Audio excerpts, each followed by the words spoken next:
turn it over to Greg Hines. He represents the California Manufacturers Technology Association, and I'll let Greg, he'd like to make a couple of comments. All right, welcome. Thank you, Madam Chair, members of the committee. Greg Hines with Hines Government Relations, representing California Manufacturers and Technology Association, here obviously in strong support of this measure. I too would like to thank the chair. You have been encouraging and positive on this issue. We have always had the cost concerns, and we recommend that, but we recognize that. But as a basis of policy, as a basis of recognizing, again, as Senator Dutton mentioned, that 47 other states have recognized that double taxation of taxing inputs as well as outputs is not good tax policy. We don't view a sales tax exemption as necessarily a tax credit, as we view it more as a removal of a sizable barrier to manufacturing investments in the state. I think that is further exemplified when you look at a quarter of those 47 states that not only that do exempt sales tax for capital equipment purchases, but they also provide a form of a MIC, a manufacturer investment credit. So they not only get the tax policy right as an equitable treatment, but they also provide some form of credit to further incentivize manufacturing activity. Speaking of it as far as the current policy in California is a barrier, I'll just use one example, and it's not new. We used this last year as well, but it's very telling. If you look at a company like Intel, California-grown, well-known, multinational semiconductor company, born and bred here with their semiconductor activities, multi-billion dollars in manufacturing investments are made on a regular basis. They closed their last manufacturing facility just a year and a half ago. And that wasn't necessarily to say that we were moving overseas. It was to say that they then invested a week later $8 billion in Arizona, New Mexico, and Oregon in manufacturing facilities for semiconductor fabs. And one of the big reasons for that, now we all know tax policy isn't the end-all be-all in decision-making, but one of the big reasons for that is $8 billion investment has a 10% price tag increase when they make those investments in California. So again, we consider this not necessarily an incentive. We're not asking for California to roll out the red carpet. We're just asking to unlock the door. So thank you again for your help with this, and encourage the support. Okay, I will interrupt you as we form a quorum. Please call the roll. Wolk. Here. Wolk present. Huff. Bisognier. Fuller. Fuller present. Hancock. Hernandez. Present. Kehoe. Kehoe present. LaMalfa. LaMalfa present. Liu. We have a quorum. Please continue. Madam Chair, a few brief comments. Chris McKaylee on behalf of my client Lockheed Martin Corporation and the California Aerospace Technology Association. The aerospace industry, unfortunately, we've seen more and more of their manufacturing depart the state of California. And if you listen to executives with Lockheed, with Northrop Grumman, with Boeing and others, it's primarily the cost of doing business. So as previous speakers has mentioned, reducing the cost of business, being competitive with other states, and enacting the right tax policy is what this bill is all about. And I just note on your three requested amendments, or the first and the third, Madam Chair, the prior iteration of this, the old manufacturer's investment tax credit, had a sunset date and had a performance metrics. So these amendments are consistent with the prior policy, and we support it. Thank you. Okay. Thank you. Witnesses in support. Witnesses in opposition. Madam Chair and members, Gavin. Oh, witnesses sorry, in support. Senator. I'm sorry. Pardon Go me. ahead. Madam Chair and members, Gavin McHugh on behalf of Georgia Pacific International Paper and Goodrich Aerostructures. We very much support this bill and appreciate your time and consideration. Thank you. Thank you. Further witnesses in support. Witnesses in opposition, come forward.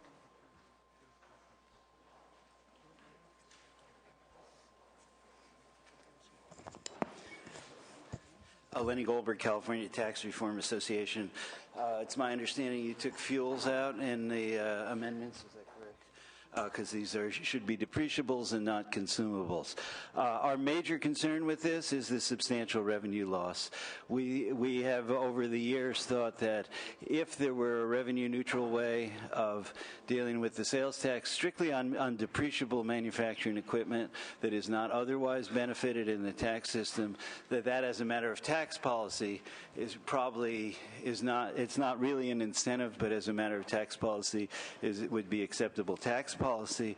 However, we've done so many other things in the corporation tax on a wrong-headed basis, such as elective single sales, which cost somewhere where this would cost, and other corporate loopholes, that our suggestion is that if this policy were to be moved forward, it were to be balanced out in a revenue neutral manner. Now, that said, I think there's still problems with the bill. One is that the section which allows for software publishing is really not part of the manual. It should not be included.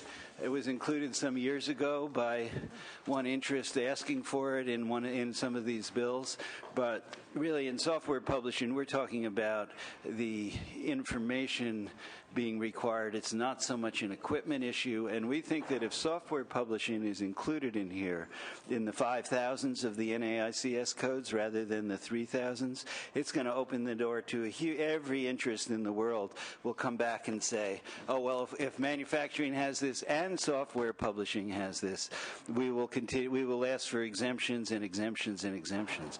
So I think that if there's any clarity about this, it should be in terms of, hardware, depreciable hardware for manufacturing. And the other piece of it is as well, we don't think that oil refining should be included in here. That's obviously, if the talk about this is about attracting industry to California or not penalizing industry in California, oil refining is very much market-oriented, or where the oil is. And that was in the manufacturer's investment credit. When we look back at the numbers on it, a huge amount of the revenue loss went to retooling for environmental purposes and then retooling again for environmental purposes, and there was a huge loss for no gain whatsoever for the state of California. Finally, we reward research and development higher than any place in the country. We try to make it like the federal credit when we really should be about 1/3 of the federal credit, or even less. So somewhere or another, the revenue laws, and that's come up to over $1 billion now. It was originally estimated at $300 million. So in terms of both, either we have the research and development credit, which credits back the sales tax, the total cost of the R&D equipment, or the sales tax exemption, but not both in terms of, and I don't think we're getting rid of the R&D credit, so that, if it's otherwise qualifies for a credit against tax, it should not be also exempt. So those would be ways to improve this, but then again, given the revenue loss, the real ways to improve it is to get rid of the wasteful tax expenditures we have in the corporation tax. Thank you. Thank you. I appreciate the policy suggestions. Yeah, I think revenue loss will. The revenue issues will be dealt with as opposed to suspense file here, will be dealt with in the Appropriations Committee, as they ought to be. Yeah. Good morning, Madam Chair and members. Jai Sukh-Prasad with the California School Employees Association. We represent 212,000 classified school employees across the state. And we're here mainly because of the revenue loss. We're here in opposition because of the revenue loss. And you're painfully aware of the budget debate right now.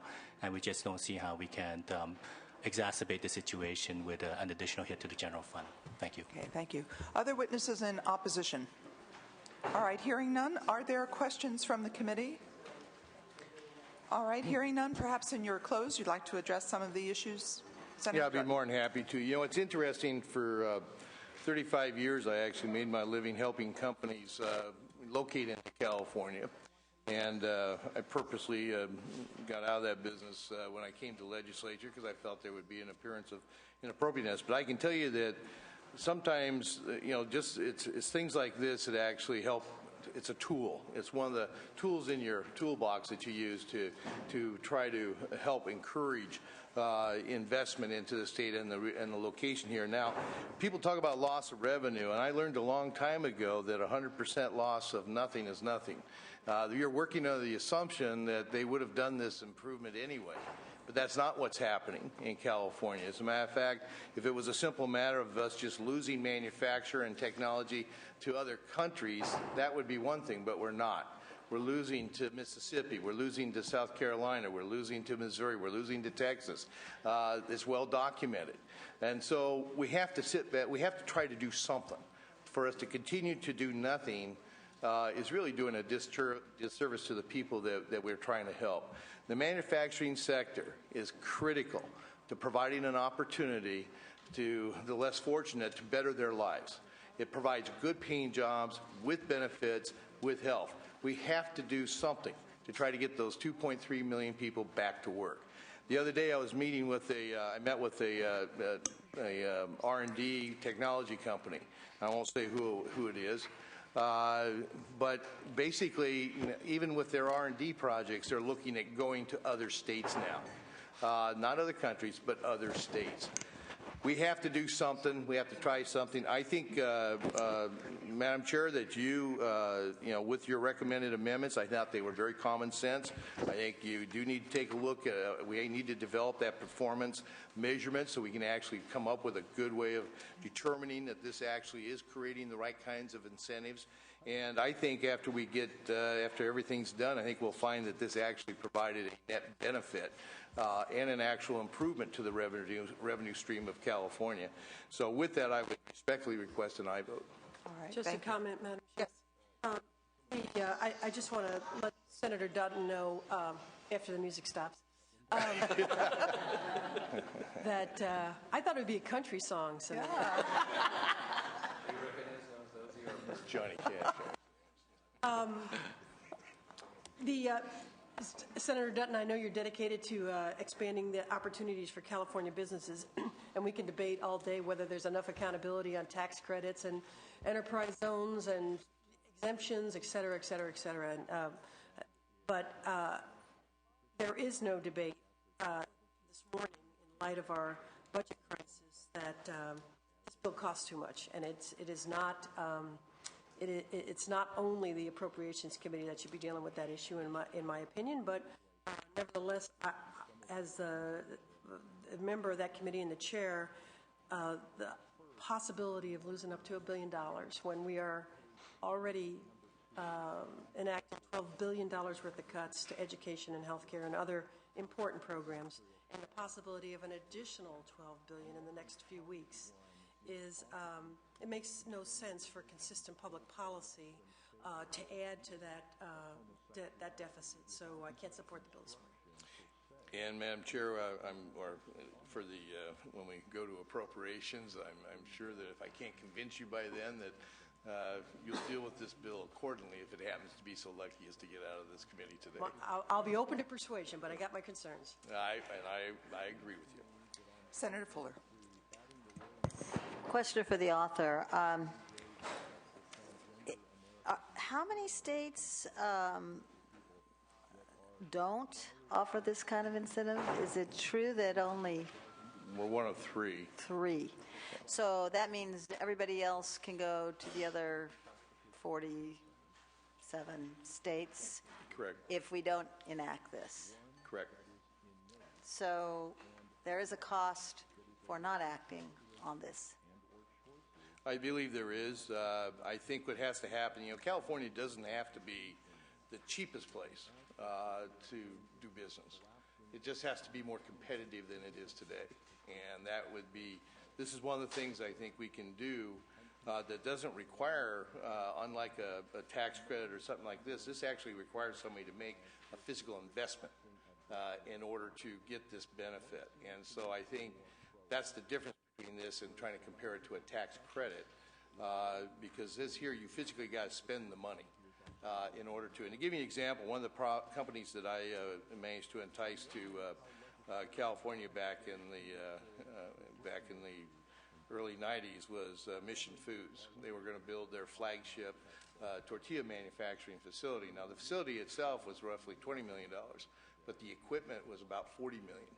I got to tell you, it's a big incentive to have them bring that type of operation into the city. We were able to create some opportunities for them through the redevelopment agency that was down there, but unfortunately, we're also considering doing away with those too in the governor's proposal. So I'm just telling you, I know this works to entice people, and it will provide a lot of jobs.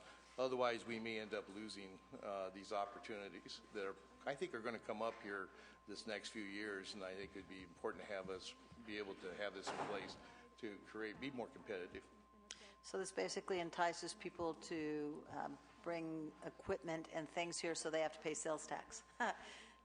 Well, for the goods they purchase with the manufacturer, there'll be sales tax generation on the goods. Okay, thank you. Further questions? All right, is there a motion? All right, it's been moved by Senator LaMalfa. Please call the roll. Before you do, I will be supporting the bill. I believe that with respect to policy, this is worth considering, and as a state, we ought to be looking in this direction. There is tremendous cost to this, and I believe that rather than continue with the suspense file that we've had in the past in this committee, that in fact, that is at appropriations, and if I were a member of the Appropriations Committee, I might have a different approach to this at this time. I sat on appropriations for a year, and 2 years actually, and there were many bills that cost a lot of money that we put through. We were also in economic difficulty at that point, and I think that's the appropriate role of that committee. I think this is a policy that, given the sunset and given the performance requirements, ought to be looked at, particularly in the light of other states and how they approach exemptions for manufacturing equipment. So I am going to be supporting the bill.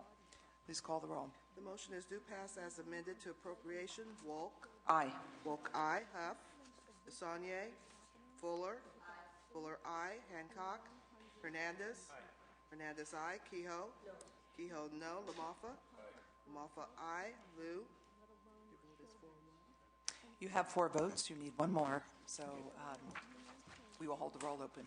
Okay, once again, Madam Chair, I want to thank you and your staff for your help. You're welcome. All right, Senator De Leon, welcome.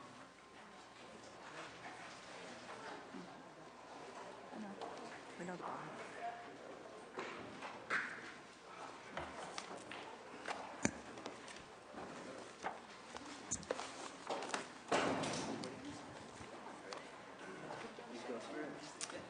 Welcome. Good morning, Madam Chair. We're doing SB 116. SB 116. Which is the first item. Welcome. Thank you very much, Madam Chair, members of the committee, for the opportunity to present SB 116. This bill seeks to save taxpayers upwards up to $1 billion through the implementation of a mandatory single sales factor. In California's adoption of the single sales factor method of apportionment in 2009, instead of adopting a mandatory single sales factor like the vast majority of the states in the country, including Texas, New York, Michigan, Illinois, Oregon, and just last April 24th, the state of Washington, our tax law, our corporate tax law, has an annual optional elective single sales factor. The LAO, the Legislative Analyst's Office, reports that getting rid of the option and adopting a mandatory single sales factor would result in a net job gain of 40,000 jobs. The Franchise Tax Board estimates that this reform would generate upwards up to $1 billion, that is annually. We need to put California first. We need to encourage job creation and greater investment here in our home state instead of rewarding out-of-state corporations. SB 116 is supported by many California-based companies, including Apple, Genentech, members of Bay Bio, Biocom, the California Healthcare Institute, as well as the California Federation of Labor and the Building Trades. Madam Chair, as well as members, I respectfully ask for an aye vote. All right, in support. Welcome. Good morning. My name is Andrea Jackson. I'm Director of Government Affairs for Genentech, and many of you have heard me testify on this issue over the past 7 years or so. Genentech has made, there are those who have suggested that decisions on siting are not made based on tax policy. And for our company, I can tell you that's just simply not true. We cited a $400 million facility in Oregon with 300 high-paying jobs because California was not a single sales factor state. We only looked at single sales factor states to cite that facility. And as a result of our citing in Oregon, our taxes in California actually went down. And so California essentially paid us to build this facility in Oregon. And that's just a perverse use, I think, of the tax policy. Going mandatory at this time, I think, is the best policy because it will keep California competitive with other states on tax policy. It puts $1 billion into the general fund to save things that are important to all of us, like higher education and health care. And it will help revive the economy. These are companies, the Silicon Valley, biotech, high-tech, the entertainment industry. Those are the key drivers of California economy, and that's who benefits from this policy. And it would suggest that some of the companies who have opposed going to mandatory have opposed this in other states. I mean, have supported this in other states like New York, New Jersey, Washington State. And Genentech has kept a very consistent voice in this. We have supported mandatory single sales factor in other states, even when it was to our detriment financially, because we think it's good public policy. And we hope that you will consider this and agree with us. Thank you. Thank you. In support? Lenny Goldberg, California Tax Reform Association. The policy we have, without reopening the debate that Andrea and I have had on single sales, that's not the issue here. The issue here is that if there is a benefit to single sales, as many people have maintained, we cut it off by making it elective, because what we do is we encourage out-of-state companies who are continually out-of-state not to come here. But not only that, think of the smaller business or the business that's located entirely in California. They're paying on all their income. Now, let's say they're an exporting company. If they open an office or a new facility out of state, their taxes would go down. So under elective, we are actually, as Ms. Jackson said, we are actually paying companies they lower their taxes if they move from being an entirely California company to one that becomes multi-state and then can choose. And if you don't mind, I also want to speak to the cost of performance issue, which is one of the big problems with single sales is the ability to move intangibles. The staff of this committee and the legislature did a fabulous job by writing language that made sure that kind of manipulation is minimized. And the cost of performance issue reopens that issue, and the budget deal that we did last year reopens that issue. I think everybody would agree, and Cable has testified to this, that if you have mandatory single sales, you have to have market-based sourcing, not cost of performance. So I think that, we solve a bunch of problems with this bill that we have poked into the corporation tax. And to the extent there is any incentive, we at least diminish the disincentives, the rewards for investing out of state. So I think everybody ought to support this bill. Okay. In support. Mike Robeson, Edelstein Gilbert Robeson Smith on behalf of Qualcomm Corporation. Qualcomm supports mandatory single sales factor and the market-based rules for sourcing intangibles. And really, just want to on the sourcing of intangibles, highlight something that Mr. Goldberg just said, is that Qualcomm is a 11,000 people company in California. They've got facilities other places. They're competing against businesses that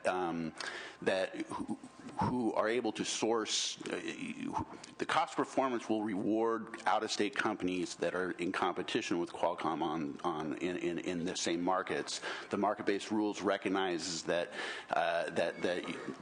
those who benefit from the sales of intangibles are taxed at the place that they benefit, and it actually is it rewards an investment that Qualcomm made in San Diego with the 11,000 people and all the buildings that they have down there. Thank you.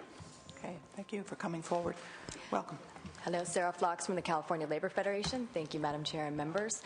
We strongly support this bill for two main reasons. One, that it generates about $1 billion in revenue at a time when we are taking deep and painful cuts in the budget, and also because it encourages investment and job creation in California.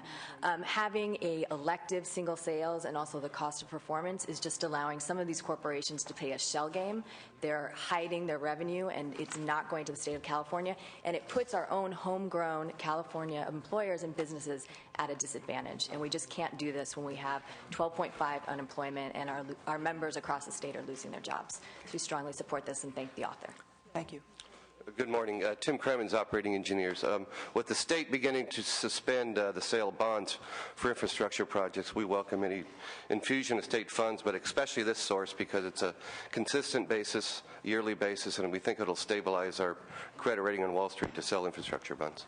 James Norman on behalf of the American Federation of State, County, and Municipal Employees in support of the bill as well for the reasons stated. All right. Jennifer Snyder on behalf of Apple in support of the bill as well. Terrific. Jai Sukhprasad with the California School Employees Association, also in support. Andrew Governor, Governmental Advocates on behalf of Bay Bio. Thank you. Consuelo Hernandez, California Healthcare Institute representing the state's life sciences industry in support. Deanna Furman on behalf of the California Nurses Association, also in strong support. I appreciate that. Further witnesses in support? Witnesses in opposition? Please come forward.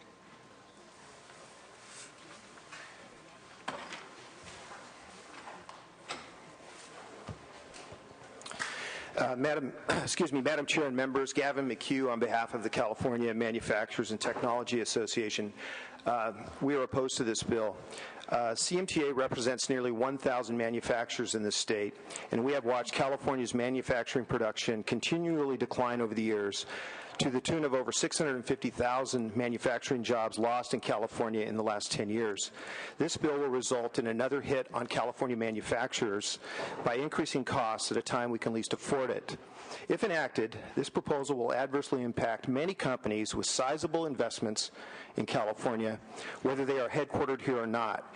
We should care about all of California's manufacturing employees, not just those who work for companies whose business models or markets benefit one particular tax structure.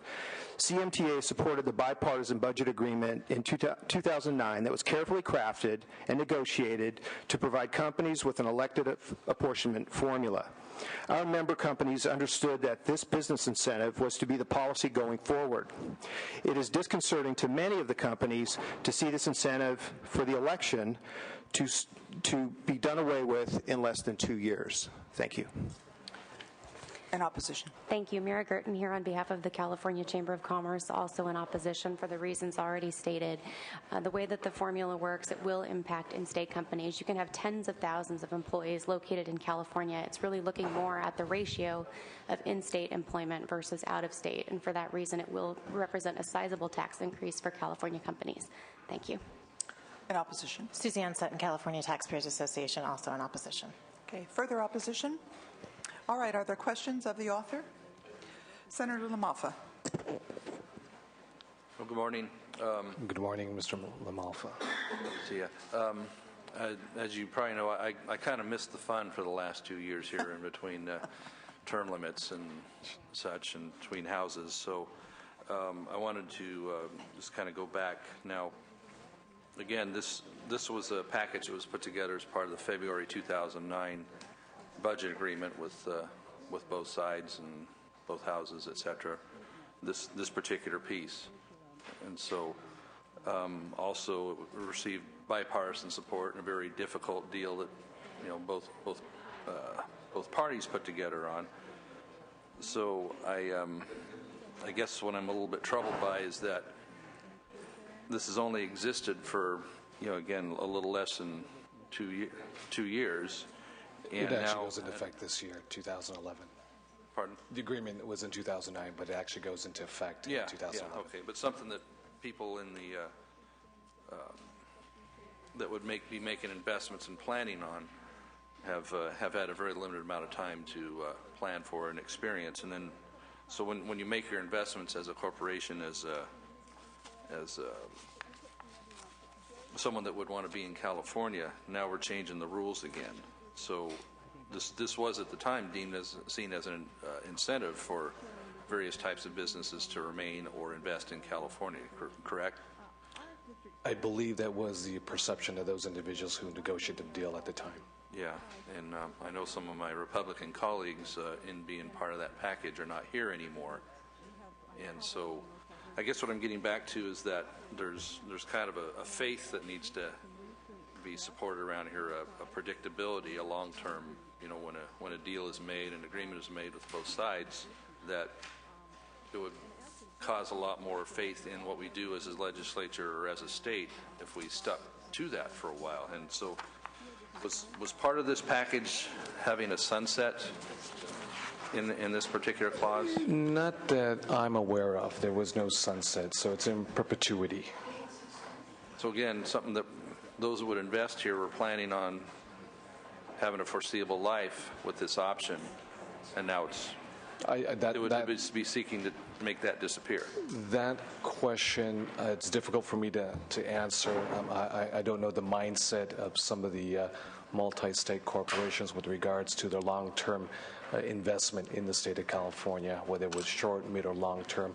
So it's a difficult question for me to ask, or I should say answer. Evidently, there is no sunset that was intended on that 2009 agreement. So that's my understanding. Yeah. Okay. I don't think we ever had a hearing. Me too. So I think. Pardon? I don't think we ever had a hearing on the issue at this committee.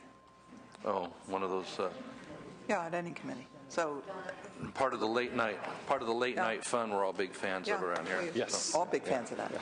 So okay, bills always look better after 2 a.m. Kind of like at the watering hole, huh? If it's okay with you, Senator Lamalfa, maybe I can try to.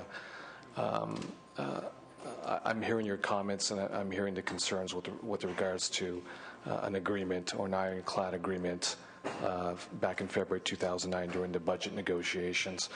If it's okay with you, Senator, if I can just step back just a tad bit and just give a little history of a single sales factor, the three-factor formula apportionment, and how it works and how it functions and how we got to where we're at today.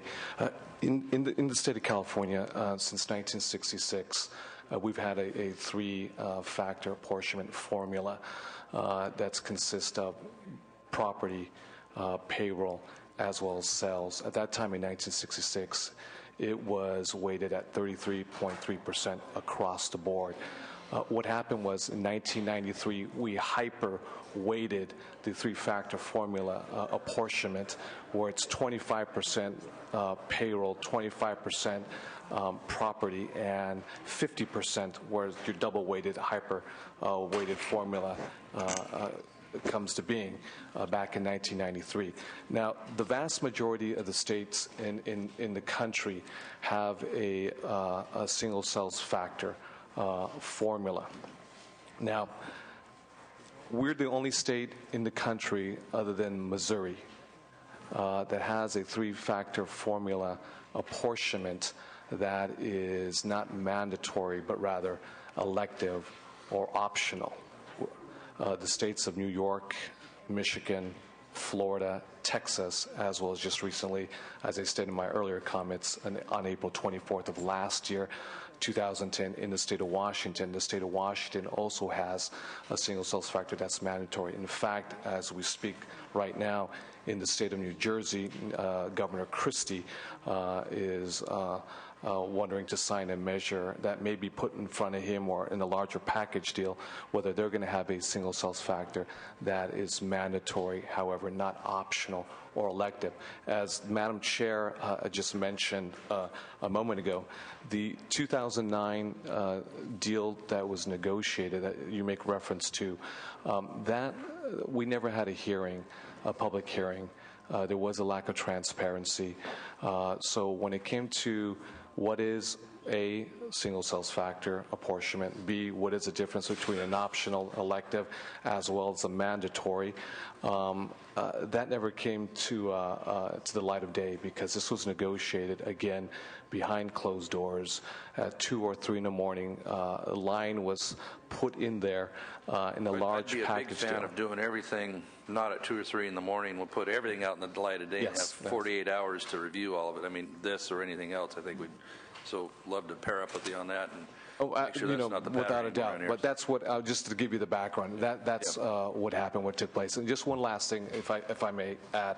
Since 1993, we've had a lot of businesses in California who employ Californians who have very passionately have asked for parity, conformity across the board with the rest of the states in the United States, so they would not be at a competitive disadvantage with other folks who have a smaller footprint in California. That's, I think, what was argued and articulated by a few of our witnesses. You have an incentive for job creation, especially in today's fiscal crisis where the unemployment rate is through the stratosphere, that you create jobs in California. This measure, a single sales factor that's mandatory, is, in my estimation, is bipartisan as one can get. If you believe in California first and California jobs and California employers and especially California taxpayers, I think I could secure your support for SB 116. Ms.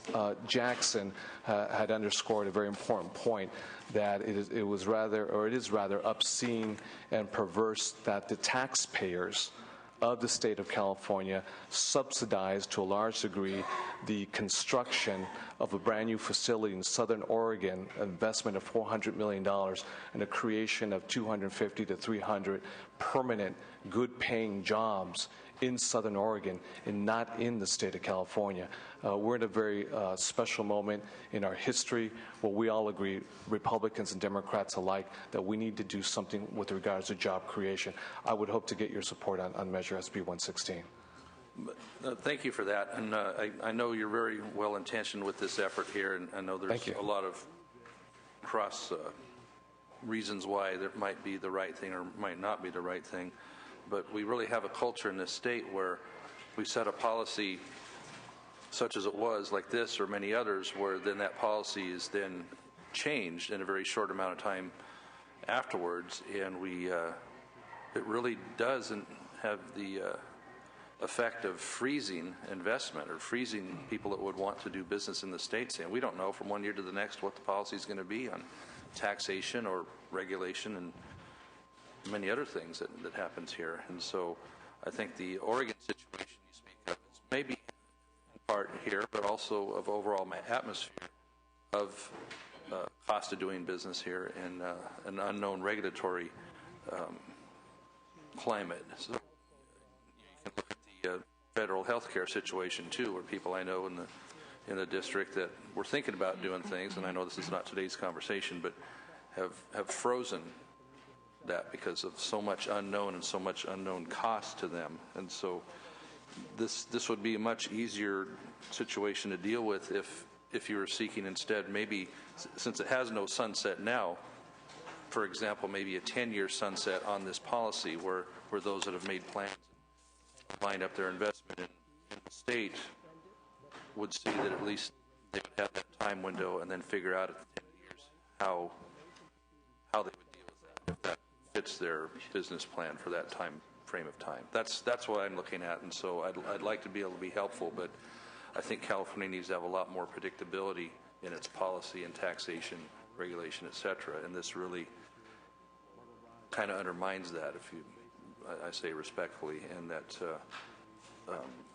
also some of my colleagues that aren't here anymore that supported this as part of a package, they gave all, so to speak, in order to get a deal done in 2009, and now this is being changed. So it kind of shakes the faith in our negotiations that would be going on, that the legislature doesn't just change the next year or two of something that may be negotiated coming up this year. So that's where I'm at on it, so appreciate it.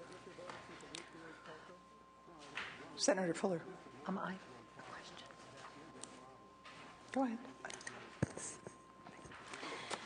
Okay, I just one of the big issues up here has been that stability is good for the market, and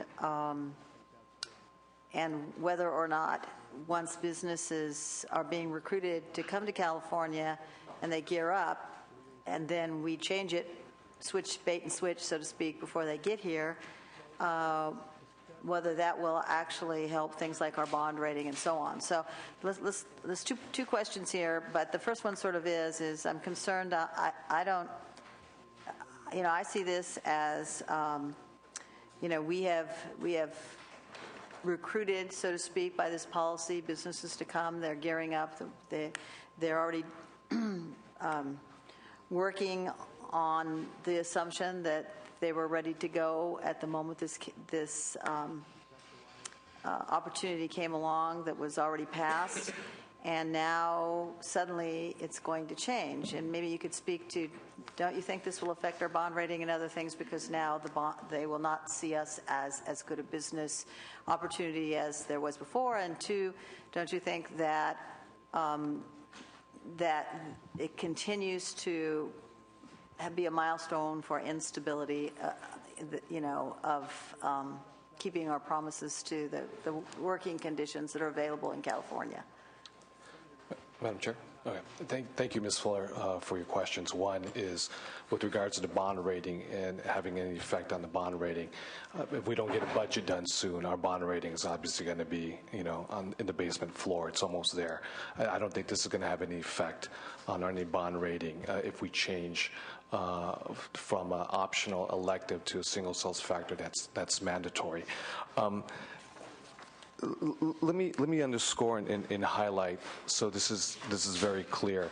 The Legislative Analyst's Office, as well as the analysis from this specific committee, is very robust and very transparent and honest with regards to what this scenario may look like, or will look like, I should say, with an elective optional single sales factor.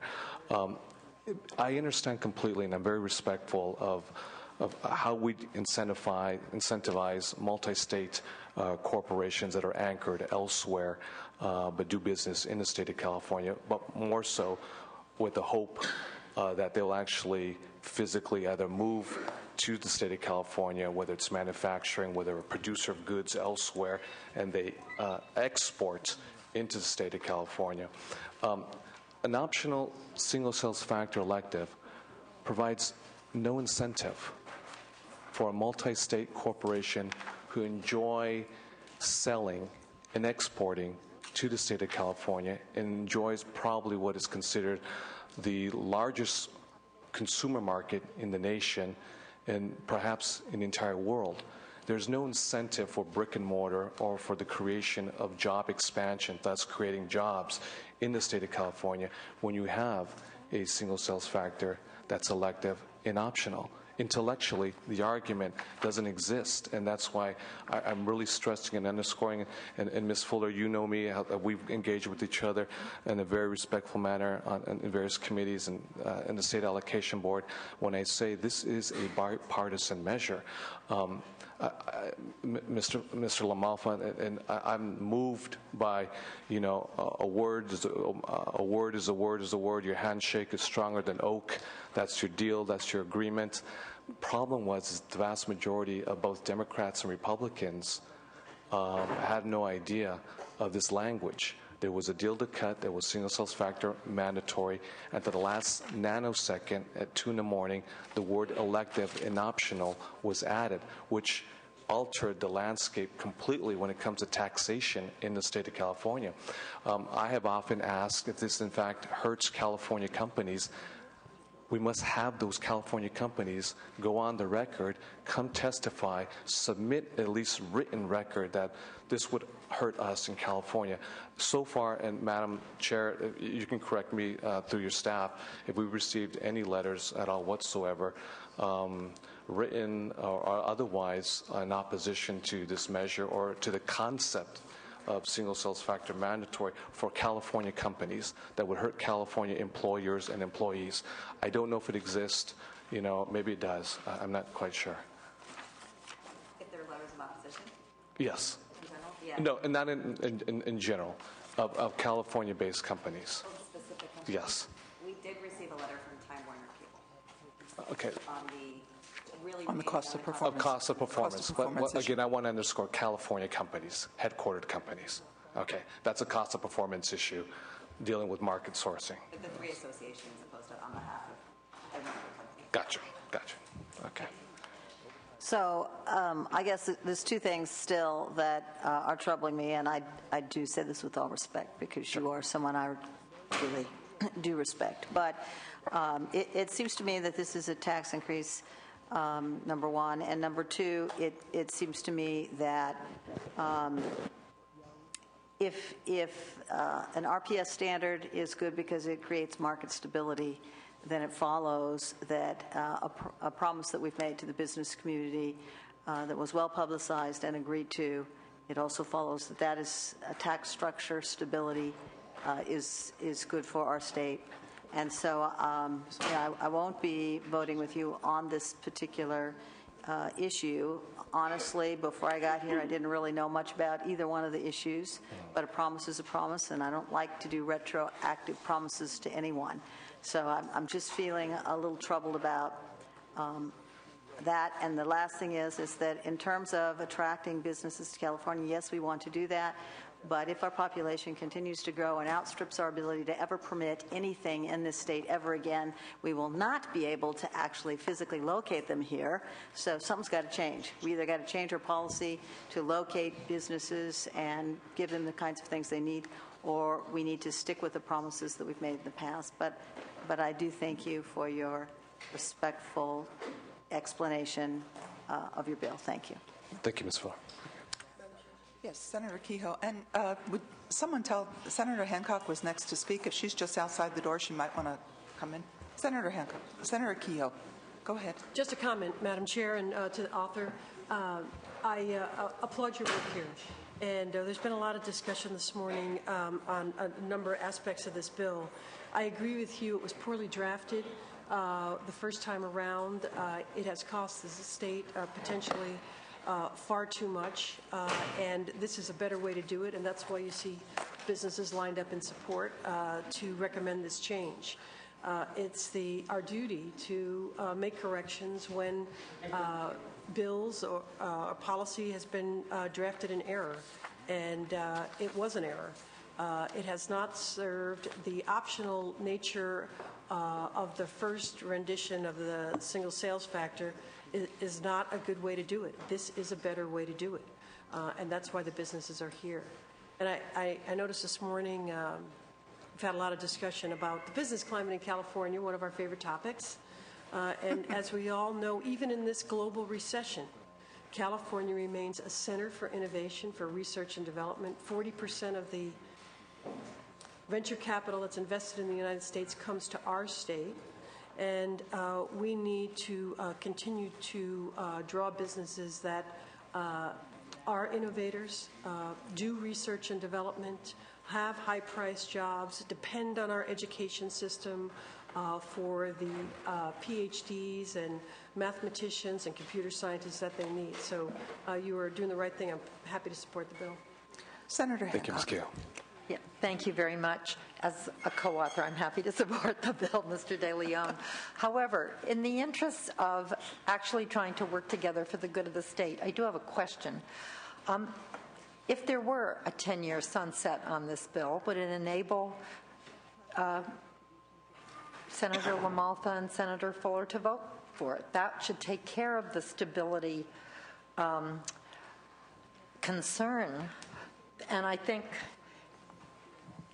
for me, that it would be a great step forward if we could agree on this. And I wondered if they had any comment on that, and if you would even entertain that as a possibility, Senator De Leon, if they are.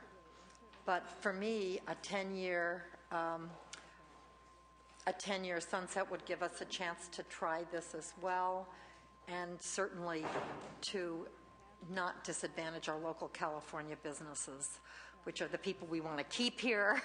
We keep hearing that maybe they're moving elsewhere. We want to encourage them as they expand and build to do so right here in California. Senator De Leon, regardless of, and I'll you I speak just for want, yourself. Can is that in order for me to ask that question? In a moment, I want to just, yes, of course it's in order. I just wanted to add on to that you know I'm a fan of sunsets and performance measures. And this got past me. Otherwise, you and I would have had that conversation. And, that's just the way it is. I would like to have that conversation. Sure, absolutely. As you go to appropriations. I think it's a good conversation. I've imposed it on 2 other members, and I should have gotten to you, and because it makes a lot of good sense, as Senator Hancock said. Now, if you'd like to respond to Senator Hancock, that's fine. Otherwise, we'll move on.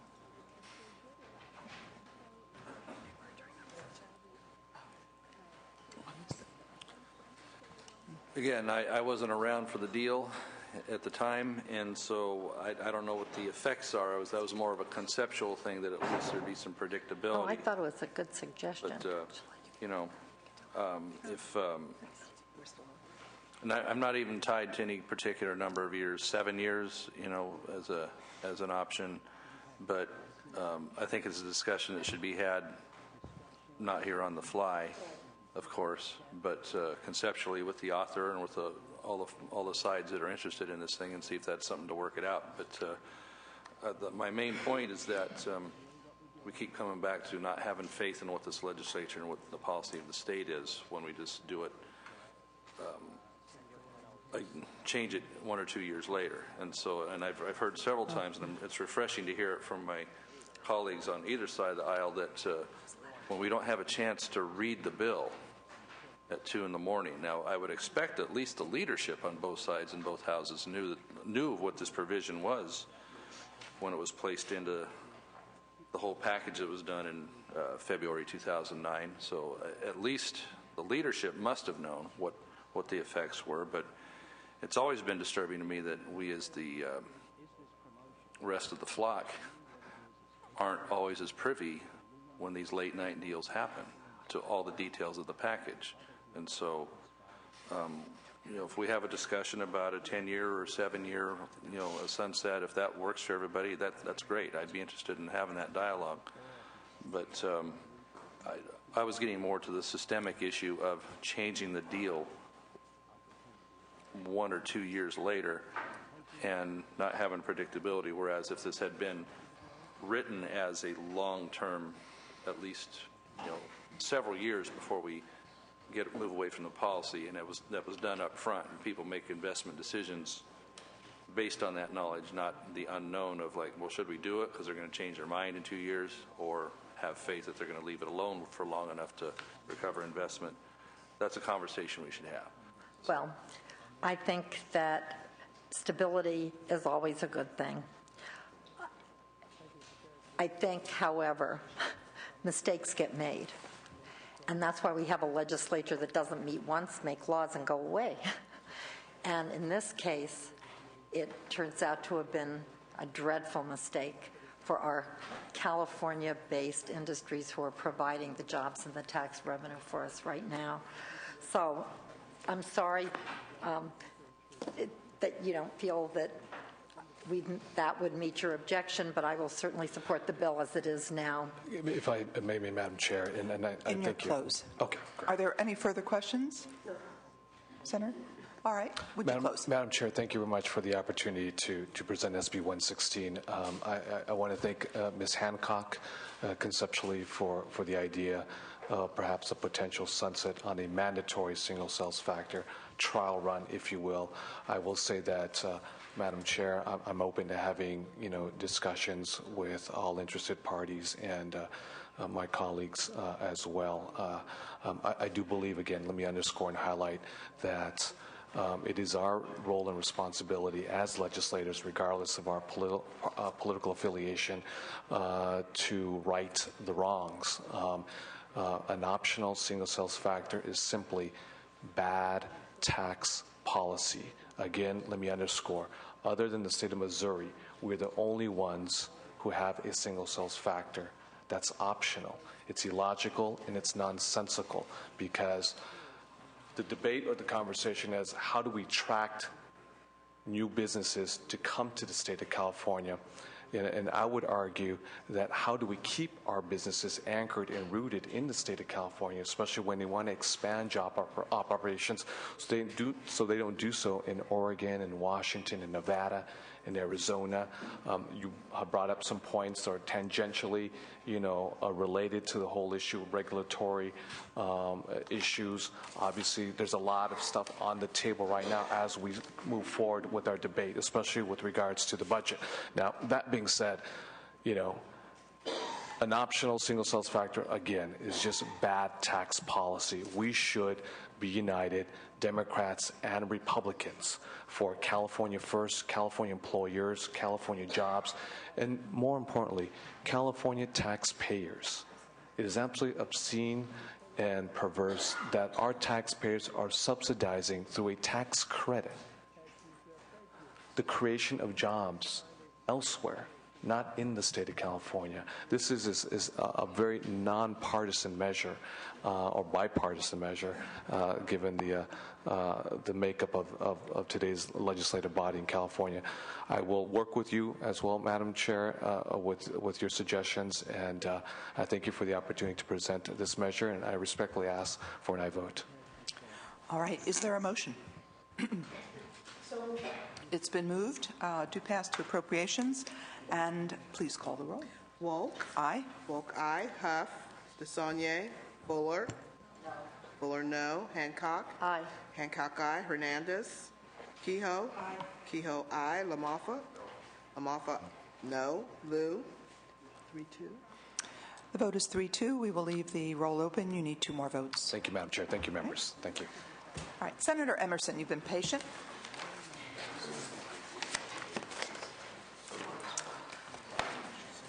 Well,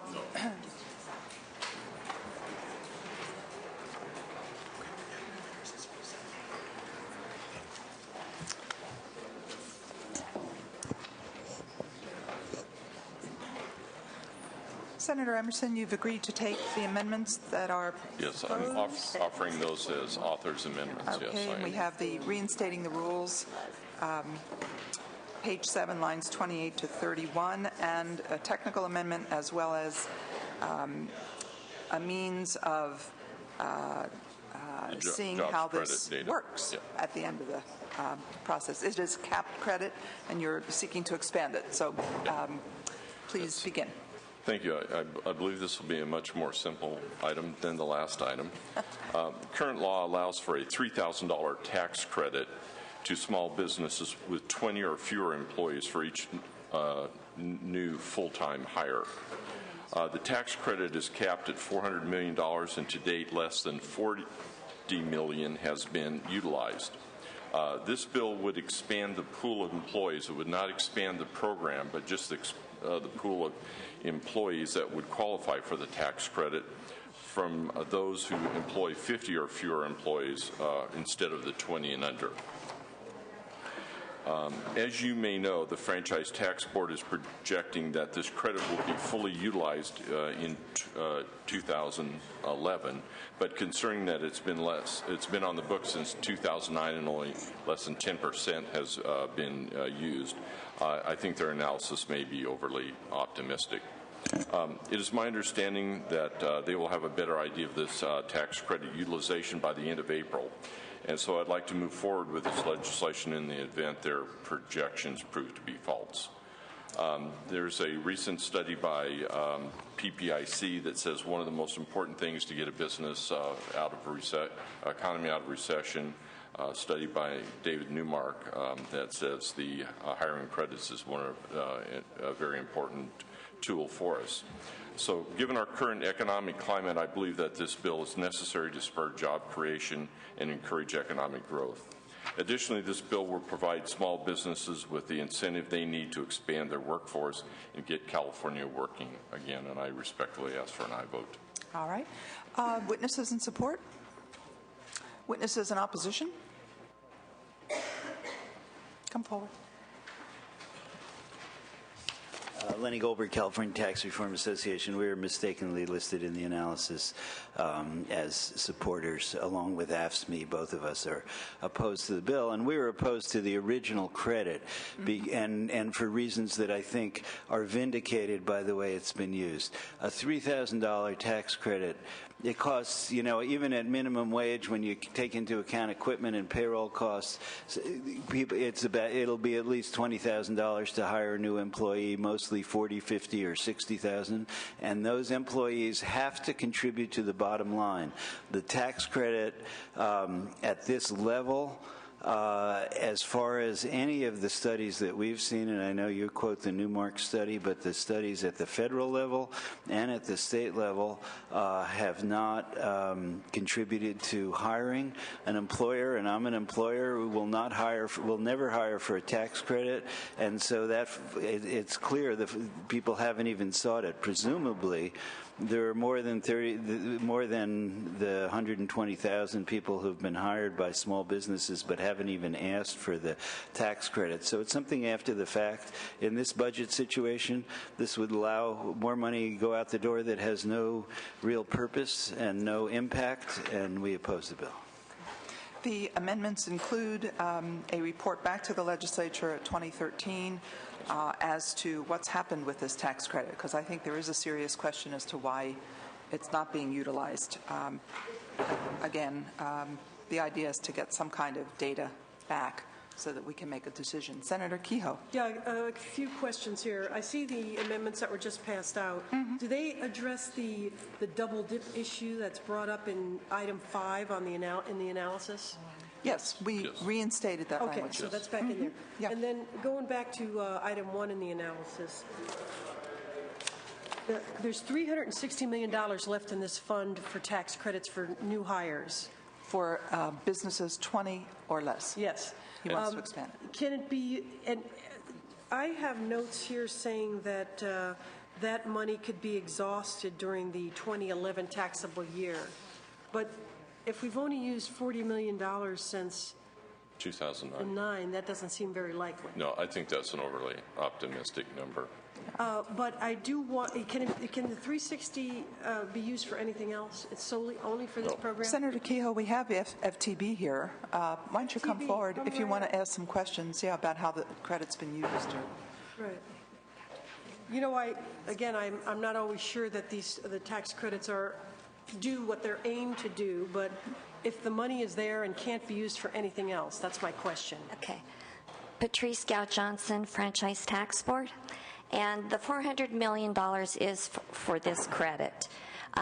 Based on the data that we have from the 2009 tax year, we think that the credit will be used in 2010, 2011, about $226 million in 2010, and about $206 million in 2011. So the fund will be exhausted?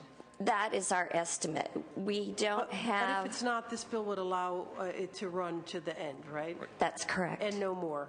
That's correct. Okay. Well, then I can support that. Okay.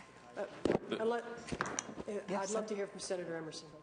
I'd love to speak. I think the fact that they've only used $40 million at this point, I think the Franchise Tax Board is way optimistic, and so this does not create any new money. This is money that's already set aside for this purpose, and we're just trying to expand the availability to other employers from 50 or fewer rather than 20 so that we can get this money utilized for what it was intended to be during this time.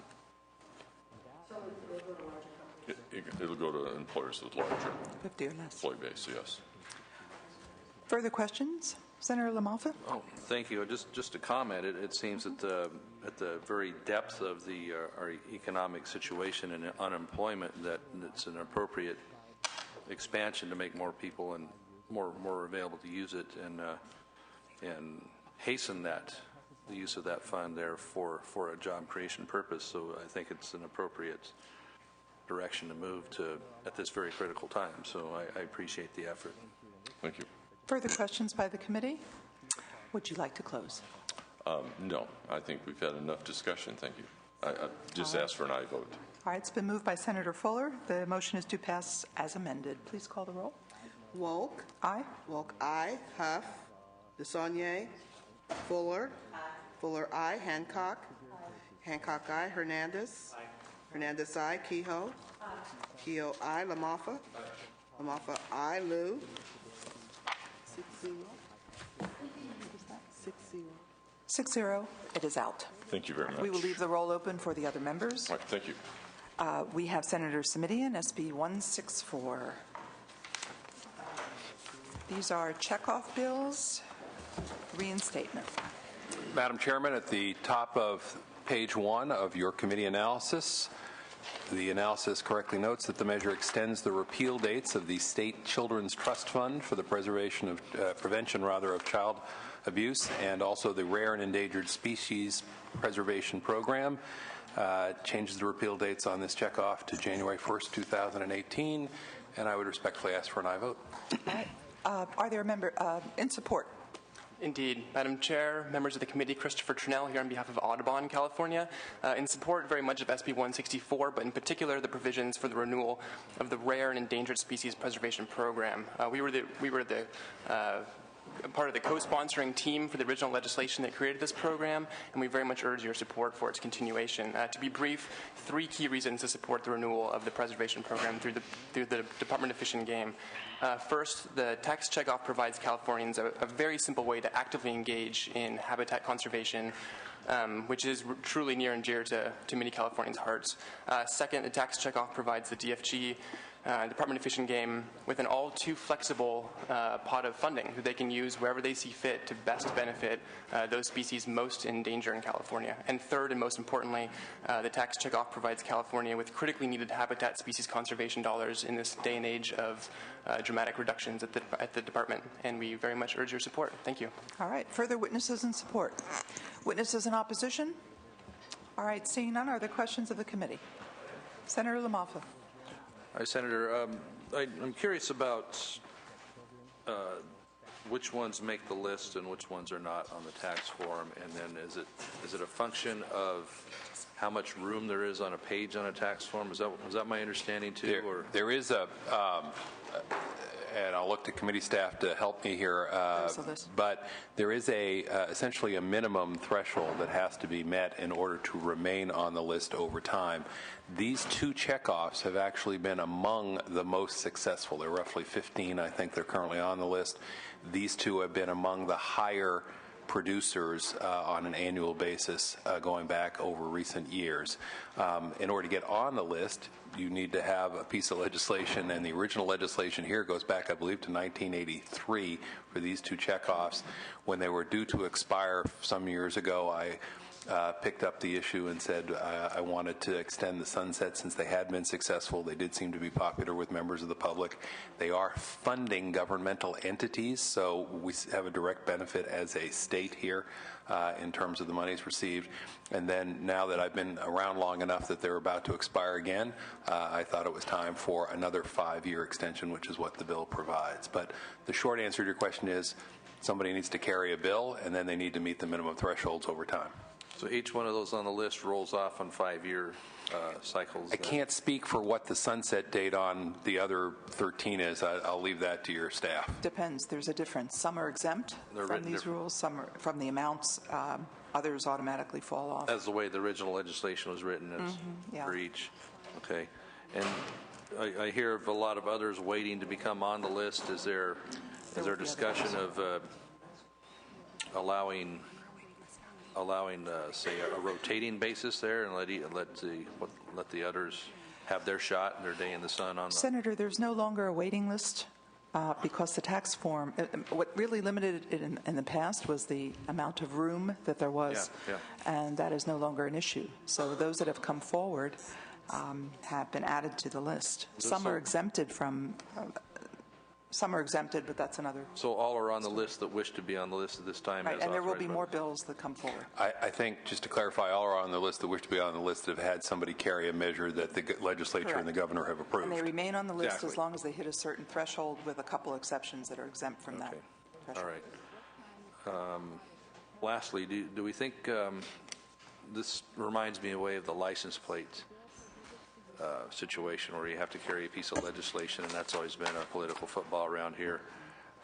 Is there a way that this responsibility could not have to be done in legislation and instead reviewed by others, so that it's not so much the business of the legislature to decide winners and losers on this sort of thing? I think I would tell you this is a bit above my pay grade. You're asking a larger systemic question, and I've got a bill that says working within the existing system, here's what I'd like to pursue. I would point out one of the challenges we've had on license plates is the worthiness of various nonprofit, non-governmental groups, and a debate about which groups are appropriate beneficiaries, which may not. And that obviously gets political in some circumstances. In this case, I wanted to underscore again that the contributions to the Children's Trust Fund end up going to the Department of Social Services, and the contributions to the Species Preservation Program end up going to Fish and Game.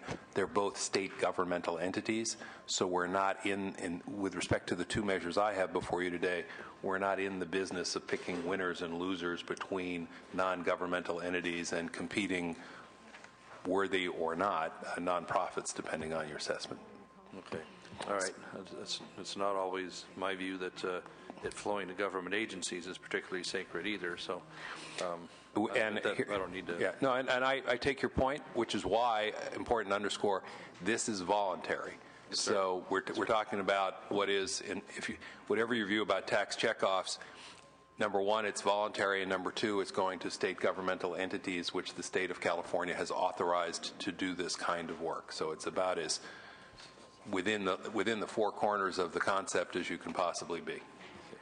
The bill is consistent with state policy as it's gone forward for many, many years. There have been attempts to change the system that have simply not been successful.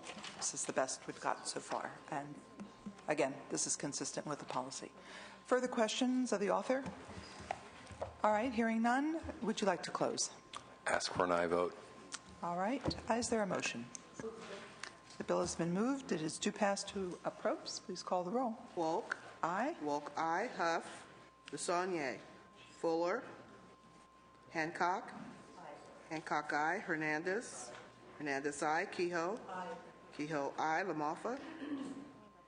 Liu. Liu, aye. The vote is 5-0. That is 5-0. It is out. We will leave the roll open for those who are not here. Thank you, Madam Chair, and thank you, members. Senator Anderson is delayed, so Senator Hancock, would you like to present your bill? That is item 4, SB 234.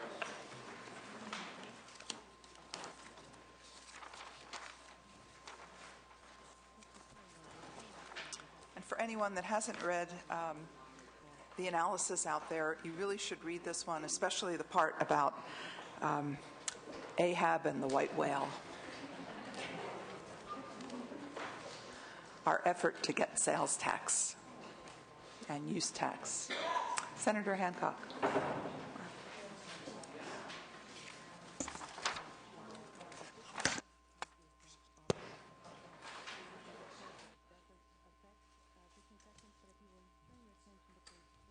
Excuse me, I was asked to be in two places at the same time.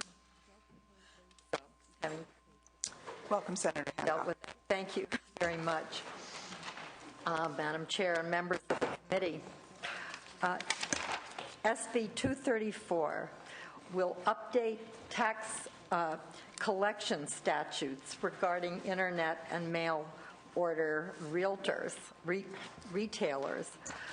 I present this bill to promote uniformity and a level playing field between internet and mail order retailers and our local brick and mortar California businesses.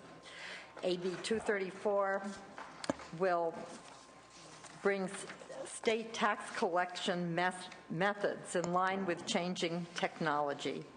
It will allow us to collect sales taxes from all retailers. I'm sorry, I keep doing realtors instead of retailers because of the REA words.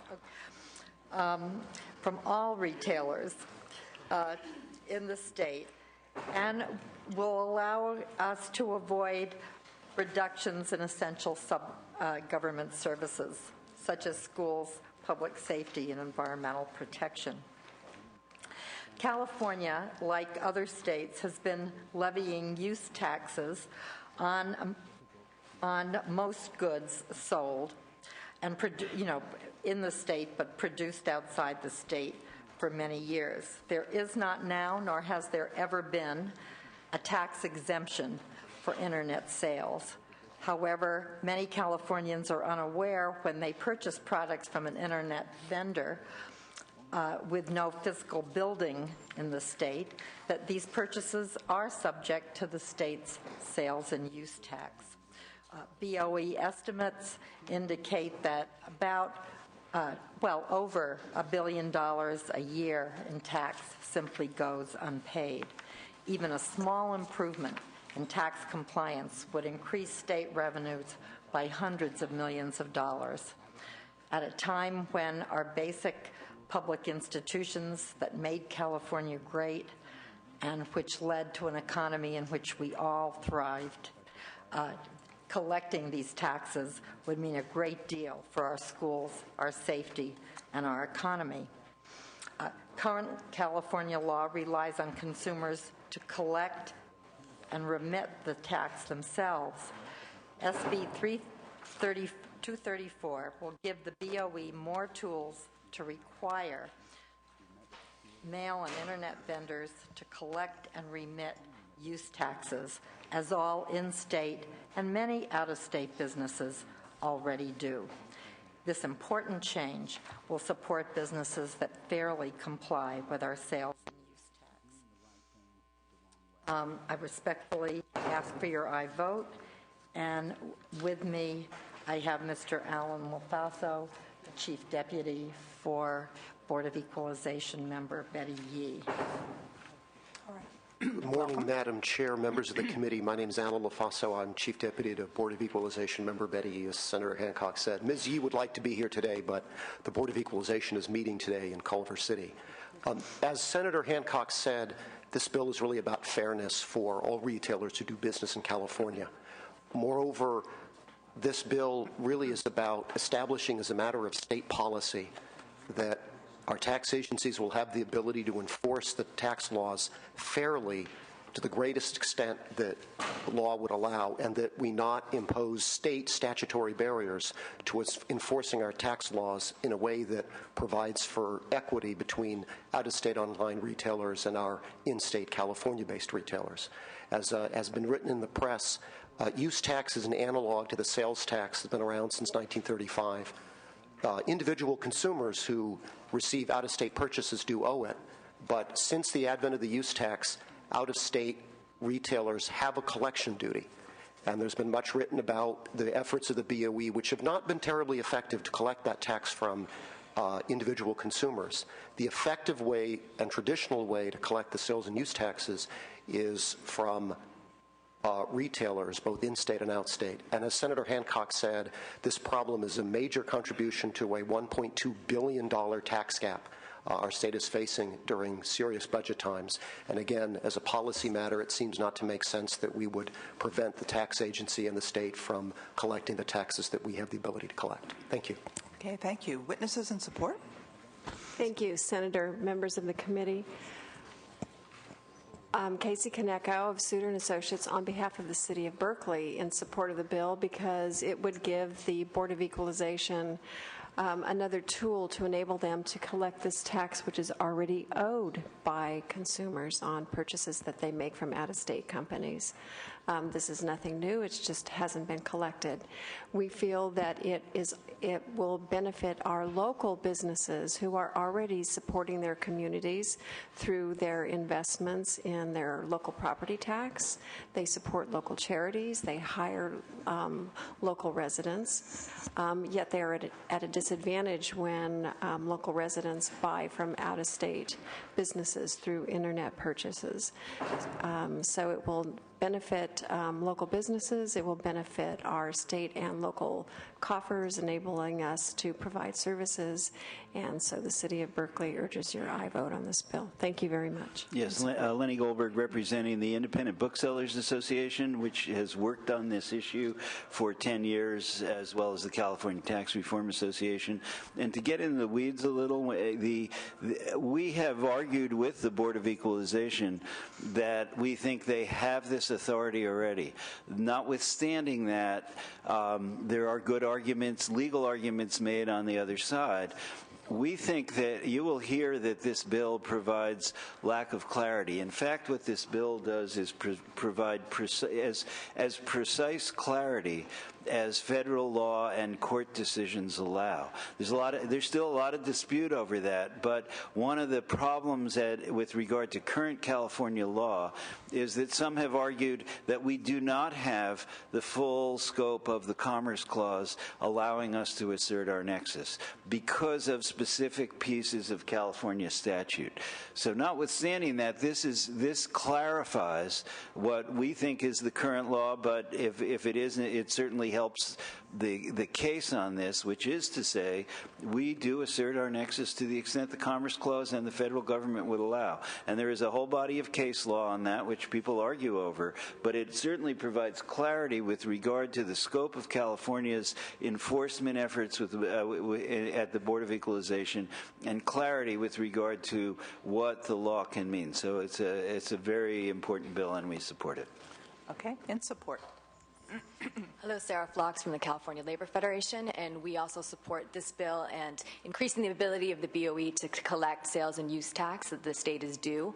And we also support this bill in that it eliminates the disadvantage of our local business. There's a lot of discussion in this committee about the business climate and concerns about California businesses and the ability to survive.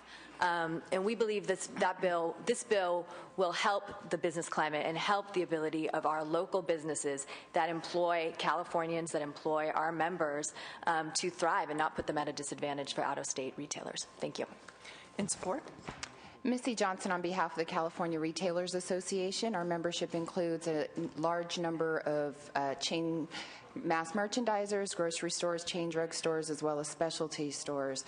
All of our members are happy to compete against all retailers, online or otherwise, on price and customer service. However, we can't continue to compete against online retailers who are not required to collect sales tax. We view this as an issue of fundamental fairness, and we see this as leveling of the playing field, and we ask for your support. In support. Madam Chair, members, George Miller on behalf of Walmart for all the reasons just stated by Missy, as well as the earlier ones about retailers, whether big or small. We're part of the social fabric. We do much more than just employ, but we're also contributing back into the communities and charities and things like that. And I don't think anybody's been to a Little League game and seen an Amazon sign in the outfield or anything of that nature. But you know, we feel like that's part of being here, and even our online businesses employ people in the state of California, and for that we strongly support this bill as part of a multi-bill package. All right. In support. Thank you, Madam Chair and Member Stacey Dwelly on behalf of Target and the Home Depot. We support the bill in concept. We don't actually have an official letter on file, but wanted to make sure that we communicated to the committee that there's a whole package of bills moving through the legislature, and we believe very strongly in the e-fairness concept and are looking very closely at this one as well and working with Betty Yee at the Board of Equalization. For us, it's a matter of fairness, and we think it's the right thing to do. Okay. Further witnesses in support? Witnesses in opposition, please come forward.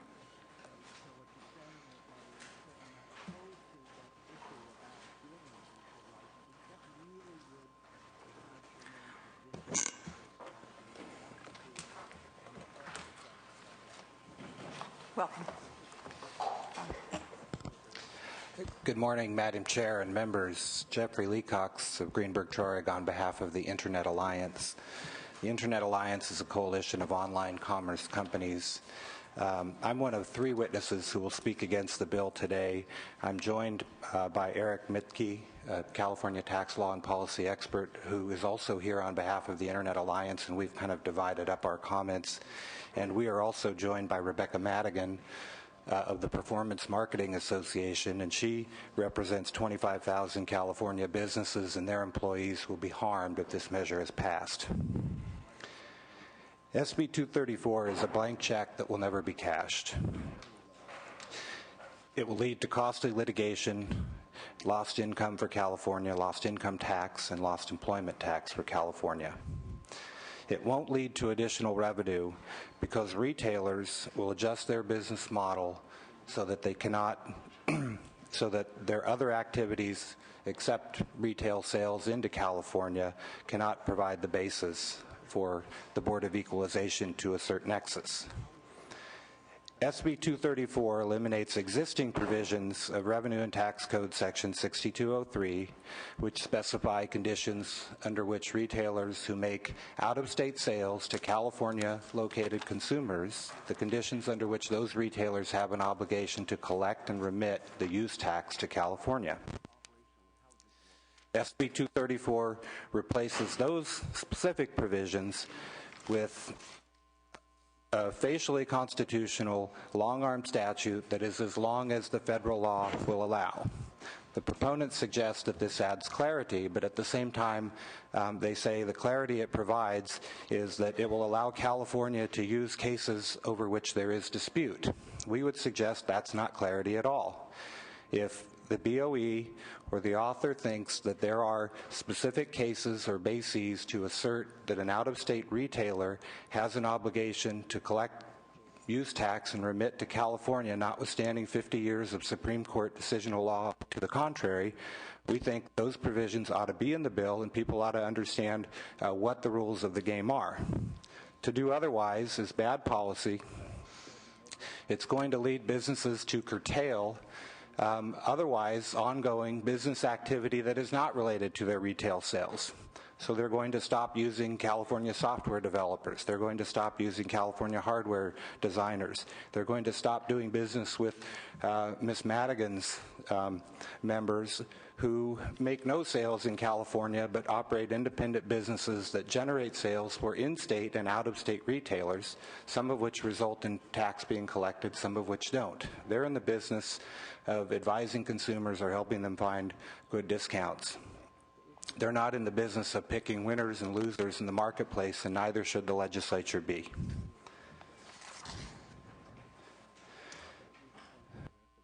We assume that BOE will use SB 234 to try to make new law under the Commerce Clause, because under existing law, there are plenty of states that already have long-arm statutes that look like this, and they're not collecting from the retailers who are the target of this bill identified in the analysis.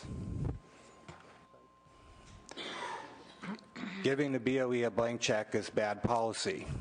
While I think most would agree that we want a state tax collection agency that will aggressively enforce the law and protect California's interests with an attack dog mentality, it's reckless and can lead to great harm to turn an attack dog loose without a leash.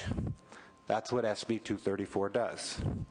In this case, as I mentioned, retailers will just avoid the activities that the BOE might rely upon, and they'll continue doing what retailers have been doing for more than 50 years under Supreme Court law, which is selling into other states where they have no presence and not collecting use tax. Proponents talk about fairness. These retailers are not taking advantage of a loophole. They're relying upon the U.S. Constitution. In fact, California retailers get to rely on the same constitutional loophole, as the proponents call it, and sell out of state to places where they aren't located, and they have no obligation to connect. The playing field is labeled. Moreover, many of the retailers who support this proposal are not collecting tax in states where they're not present. I was advised by one staffer who we met with on the bill that they had visited the Independent Booksellers website, and in fact you could, as a member of that association, upload your inventory and sell to anyone visiting the site, and the site makes clear that no tax will be collected if the retailer is not located in the state from where the purchase is made. Fair is fair. That's the way the process works. I have two more points. One is that this is not an emergency. As the committee analysis points out, online sales are 4% of total retail sales. The portion of those sales for which no sales or use tax is collected is a very small slice of that very small slice. So the sky is not falling. 20 years ago, when the legislature bought into the argument that the sky was falling because cable TV advertisements, and you'll hear more about this from Mr. Mitke, were going to take away retail sales. That didn't turn out to be true, and it's no more true today than it was then. Finally, I'll just say this is a competitive battle. It's not about fairness. And if California takes sides in this battle, as you'll hear from Ms. Madigan, there will be California businesses and employees who are going to be hurt. Thank you. In opposition. Are you next? Thank you. My name is Rebecca Madigan, and I'm Executive Director of the Performance Marketing Association, and we represent a segment of online advertising. And I'm here in particular to talk about a segment of our industry that's going to be devastated by the passage of a bill like this. These are affiliate marketers, and very simply, they are website owners that earn revenue from advertising on their sites. There are 25,000 affiliate marketers in California.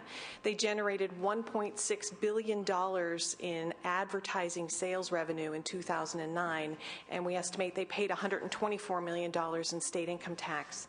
And they're the unintended consequence in this. Out-of-state retailers, actually California retailers as well, can stand behind the Constitution and not collect sales tax in states where they do not have nexus.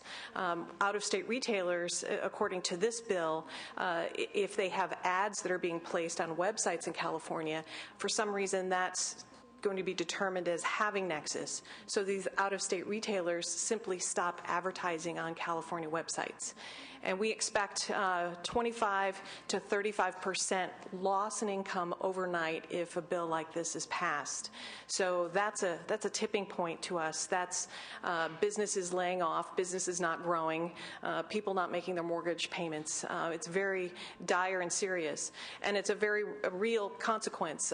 This law was passed recently in Illinois, and out-of-state retailers have started ending their advertising agreements with Illinois websites.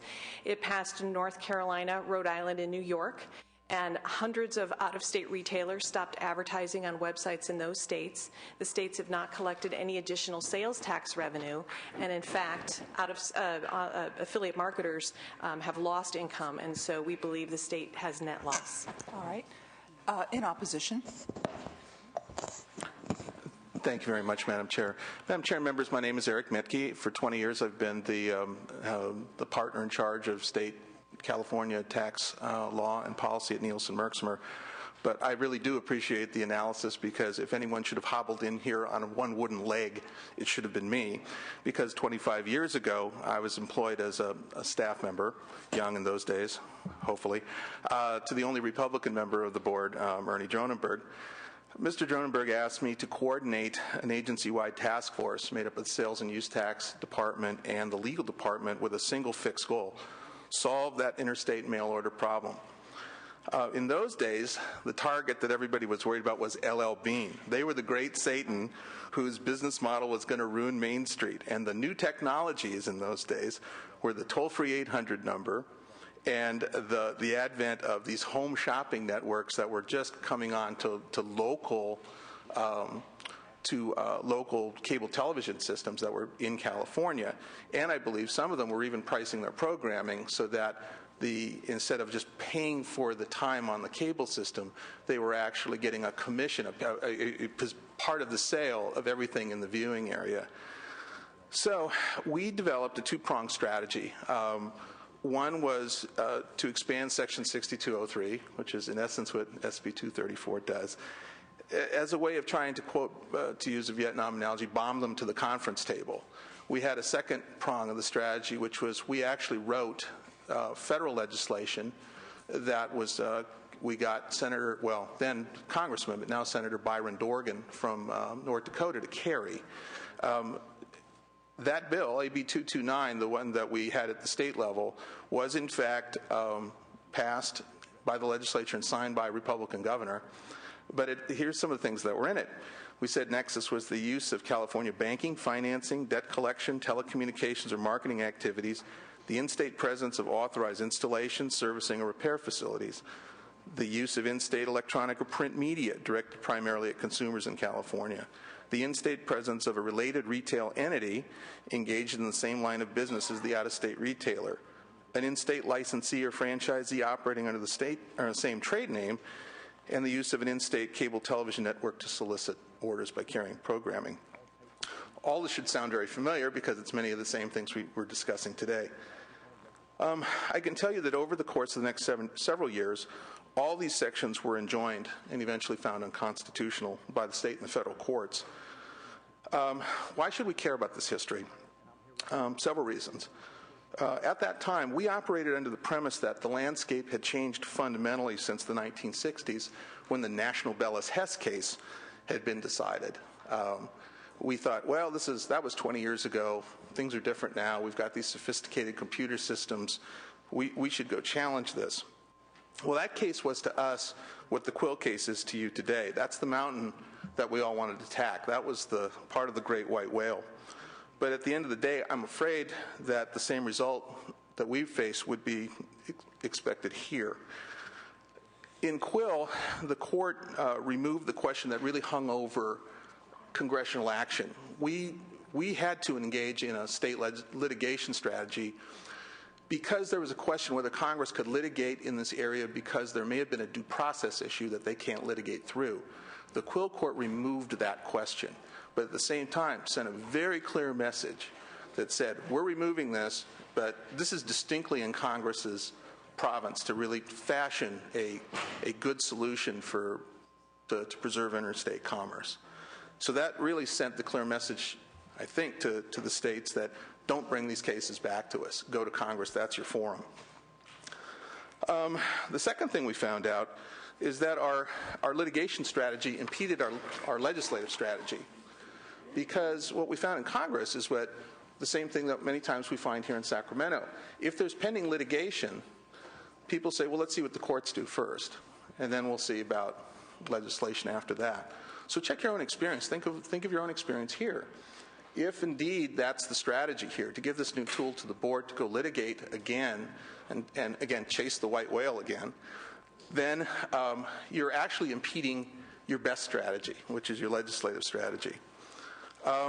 It also, we found out that our strategy distracted attention from trying to collect the tax from our own taxpayers, the people who actually owe it.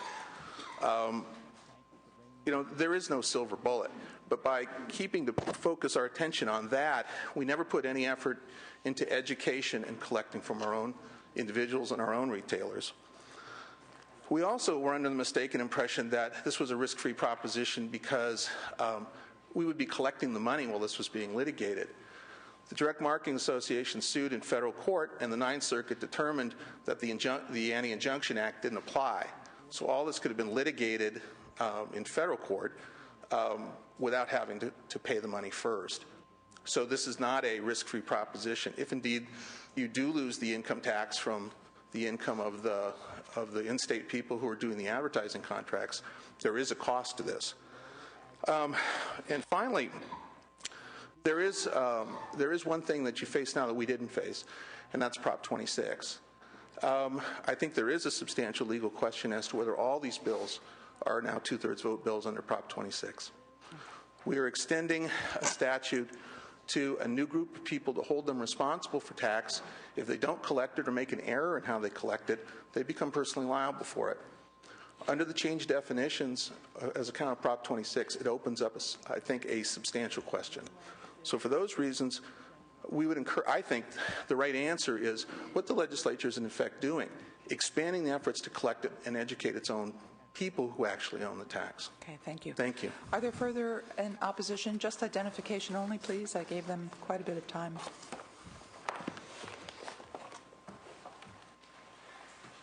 Madam Chair, members, Steve Carlson for the Direct Marketing Association. I just had a mention here.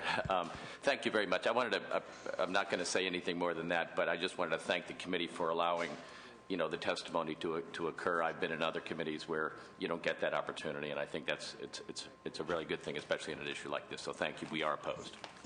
Suzanne Sutton, California Taxpayers Association, also in opposition. Okay. Further opposition? All right. Are there questions from the committee?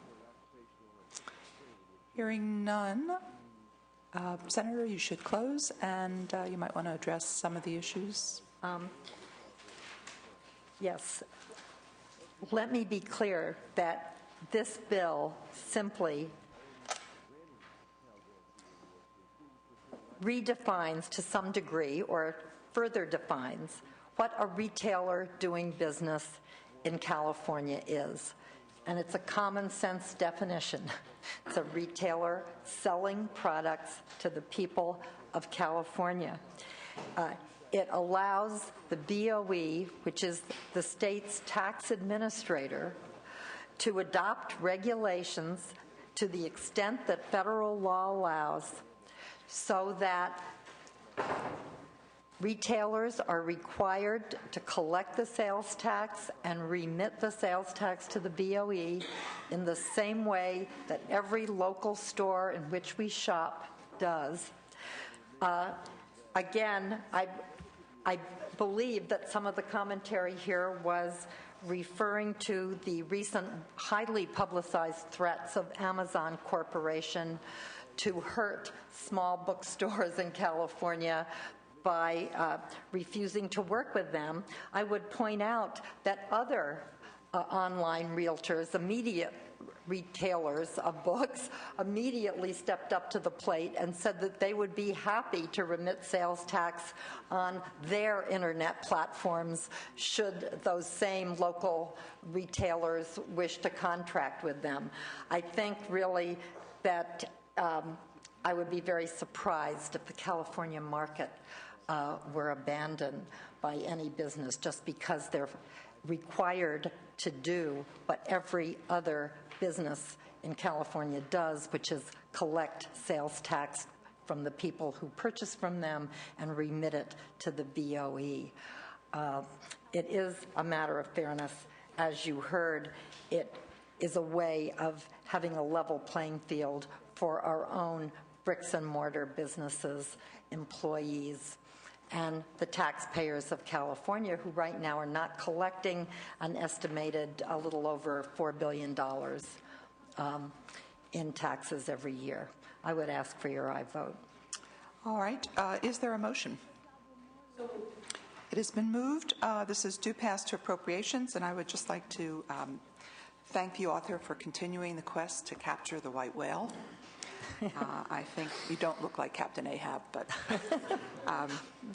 it's a great American novel, and that's the quest. And changes in law, which have to take place at the federal level, and we know that that's the case, are often assisted by state action to move this issue, continue moving this issue at the forefront. And just one small comment. I've never heard the BOE referred to as an attack dog. You are the opposite of that, sadly, in my view. But nonetheless, a little bit more of that would help. Anyway, we have motion due pass to appropriations. Please call the roll. Wolk? Aye. Wolk, aye. Huff? DeSaulnier? DeSaulnier, aye. Fuller? Hancock? Aye. Hancock, aye. Hernandez? Hernandez, aye. Kehoe? Kehoe, aye. LaMalfa? LaMalfa, no. Liu? Liu, aye. That's 6-1. 6-1, the bill is out. We will leave it open for further adding on. Okay, last bill is Senator Anderson, item 6.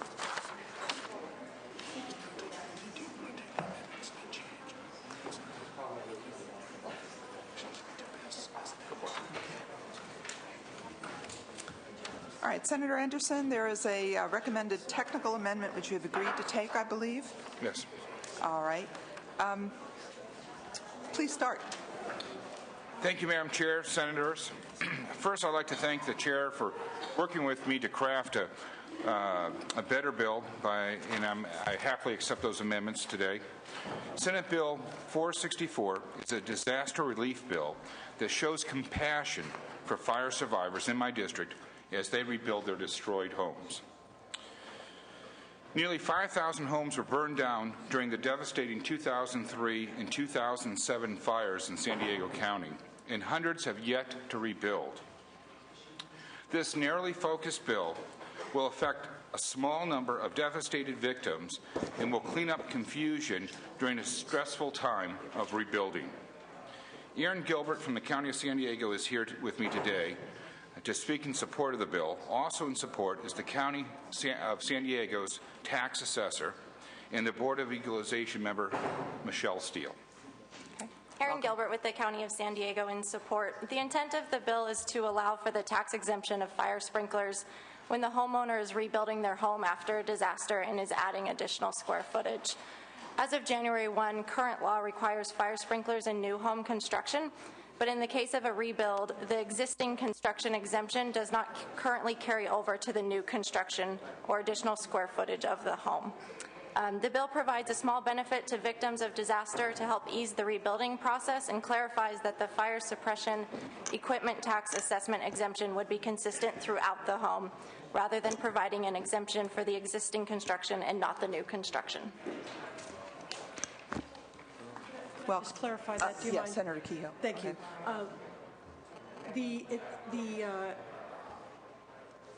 The sprinkler improvements in the existing home are already exempt.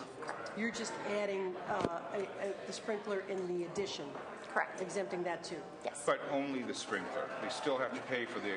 Got it. But And because that's they're not about, being mandated. I have a note here saying that's maybe like a $15 exemption per taxpayer. That's correct. It's very minimal. Yeah, okay. So I'm happy to support that. I think that we can afford that this year. Better than $1 billion. Well, I don't agree with you, but we'll get to that shortly. Further witnesses in support? Witnesses in opposition?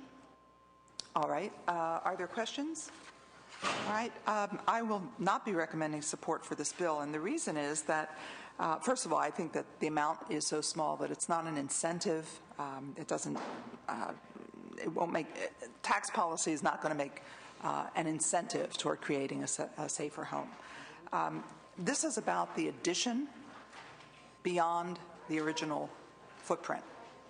So our current policy does not exclude seismic improvements in this addition, disabled access changes, and to some extent environmental restoration after contamination. So it's hard to make the policy call to exclude in the new addition fire safety systems if we haven't excluded seismic improvements, disabled access, environmental restoration.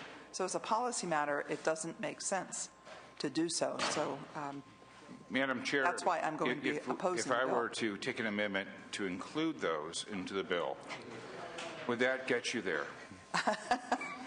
Not from the dais, no. That's a discussion we could have had several days ago. No. But again, committee may think differently. So we are there any questions? Any further to that? All right, it's been moved. Do pass as amended. Please call the roll. Madam Chair, may I close? Oh, I'm sorry, yes, of course you may. You know what? This bill is about compassion. We're not talking about a lot of money, but we are talking about cutting through red tape. That's just one less form that they have to fill out, one less step that they have to take in rebuilding their homes. We're talking about people that go back to 2003 and 2007. We're in 2011.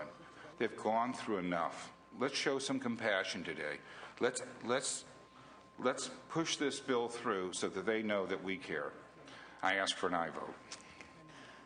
Please call the roll. Wolk? No. Wolk, no. Huff? DeSaulnier? Fuller? Aye. Fuller, aye. Hancock? Hancock, no. Hernandez? Hernandez, no. Kehoe? Aye. Kehoe, aye. LaMalfa? LaMalfa, aye. Liu? Vote is 3-3. That fails. We'll leave it on call for the absent members. All right, thank you. Thank you, Madam Chair, for leaving it We open. do need everyone here. I'll wait for 5 minutes. Not everyone, but if you've already voted, fine. But 5 minutes. But I will lift the calls. Yes. Why don't you come over here so I can see that? Okay.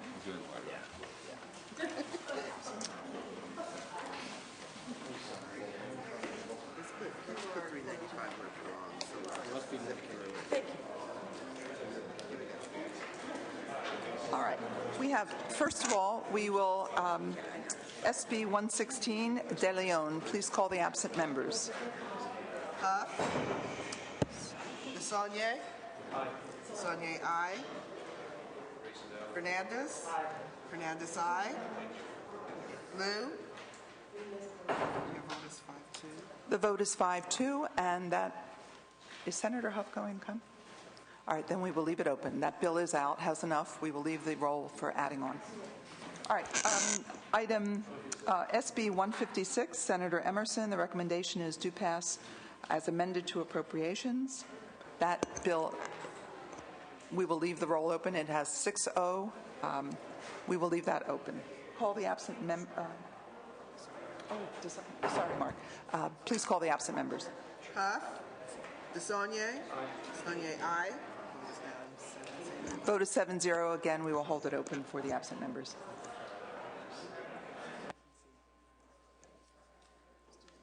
What's Anderson? Somebody said Anderson. Oh, let's do All right, we have Senator Simitian's bill, SB 164, do pass to appropriations. Please call the non-recorded members. Huff. DeSaulnier. DeSaulnier, aye. Fuller. Fuller, no. LaMalfa. The vote is 6-1. 6-1. We will hold that open for the absent members. That bill passes. Hancock, SB 234. 6-1. Call the non-recorded members. Huff. Fuller. Fuller, no. Vote is 6-2. That bill is out. Okay, we have Senator Dutton, SB 395, do pass as amended to appropriations. The vote is 4-1. Please call the non-recorded members. Huff. DeSaulnier. DeSaulnier, no. Hancock. Hancock, no. Lou. Lou, aye. That is 5-3. 5-3, and we will hold that open for the absent members. That's enough to pass. Senator Anderson, do pass as amended to appropriations. Call the non-recorded members. DeSaulnier. DeSaulnier, no. Lou.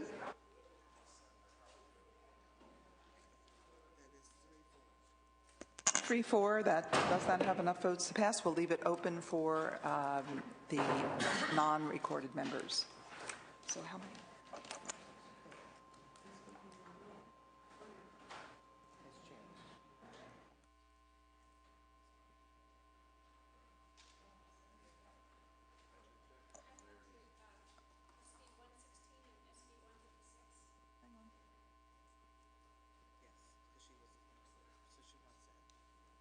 Okay.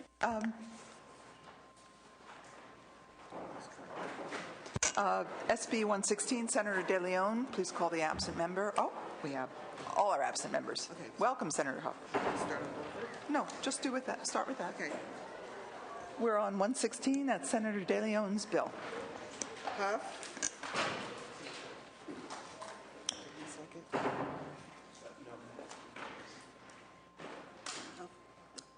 Said no. Huff, no. Huff, no. Lou. Aye. Lou, aye. That's 3-6. 6-3, that bill is out. SB 156, Senator Emerson, do pass as amended to appropriations. Please call the non-recorded. We're on bill number 2. Yes. Huff, aye. Lou. Aye. Lou, aye. That's 9-0. 9-0, that bill is out. SB 164, Senator Simitian, do pass to appropriations is the recommendation. Please call the unrecorded members. Huff. LaMalfa. Okay, it's still 6-1, that bill is out. SB 234, Senator Hancock, do pass to appropriations. Please call the non-recorded members. Huff. No. Huff, no. That's it. Okay. 6-3. 6-3, that bill is out. SB 395, Senator Dutton. Please, the recommendation is to pass as amended to appropriations. Please call the absent members. Huff. Or Huff, aye. So that's 6-3. 6-3, that bill is out. SB 464, Senator Anderson, do pass as amended to appropriations. Huff. Huff, aye. Lou. SB 464, Senator Anderson, the recommendation is do pass as amended to appropriations. The chair voting no. Okay. Lou. Okay. That's it. All right. We're at 4-4. So we're at 4-4. That bill fails. Notice reconsideration. We'll notice reconsideration on that bill. All right. I believe that is it. We will adjourn.